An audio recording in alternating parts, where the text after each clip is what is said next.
Good morning, children. Welcome to Narayana Live Classes. Today we are going to discuss the assignment key of 13-10-2020. The topic getting to know the plants. In this assignment, first question we'll see what are herbs, what are their characteristic features, give example.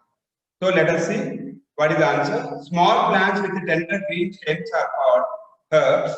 Herbs are small, height less than 3 to 4 feet. They have green and tender stems. Generally, they do not have branches. Example, coriander, mustard, petunia, wheat, and paddy. So if you see the herbs, they are very small. They are very small in height, and they used to be number also very large.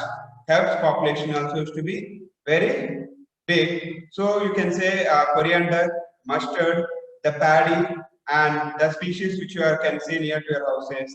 That one we can consider as a herbs. Then what are shrubs? Give their characteristic features and examples. So shrubs are the medium-sized plants with hard stems are called shrub. Shrubs are medium-sized plants. Branches are present and arises just near the base of the plant. Example: rose, China rose, lemon, London.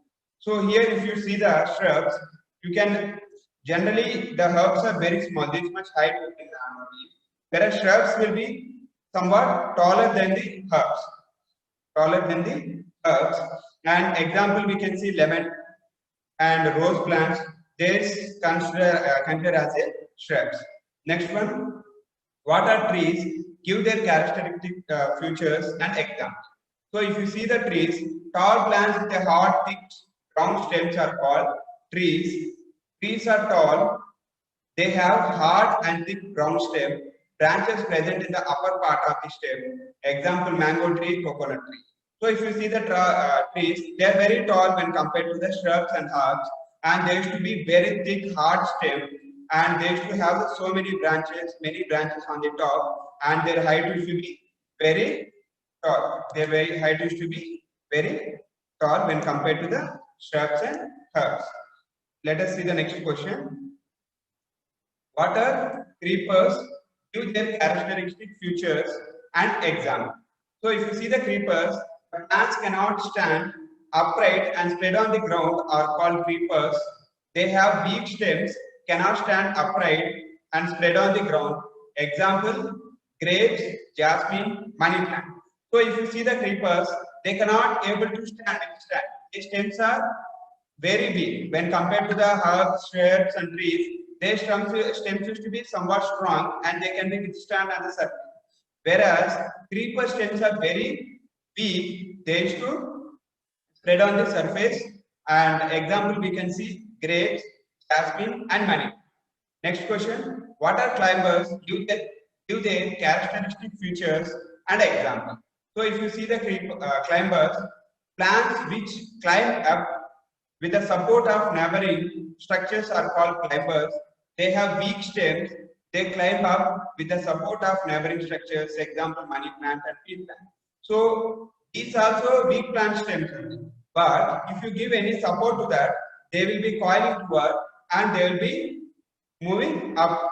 Okay. So they will be withstanding with the surface. That kind of plants we used to call as climbers. They should climb with the help of the support. Next one, what are roots? What are the different types of roots? Example: each type with example. Explain each type with the example. So if you see the roots are the underground, non-green parts of the plant body which fixes it to the soil. In some plants, there is a main root from which number of branches of root arises. This main root is called the tap root and branch roots are called the lateral roots. So if you see the roots, generally the roots are meant to hold the soil with a firmly and to give support to the plant so that it will be stand straight. And these roots used to have the main root and as well as the lateral roots. In some plants, a number of similar sized roots arises in the cluster below the stem and spread it out in the soil. These roots are called fibrous roots. Tap root, example: mustard, pea, carrot. tulasi, fibrous roots, grass and weed. So if you see, the roots are of basically two types based on the number of roots and the place where they are arranged.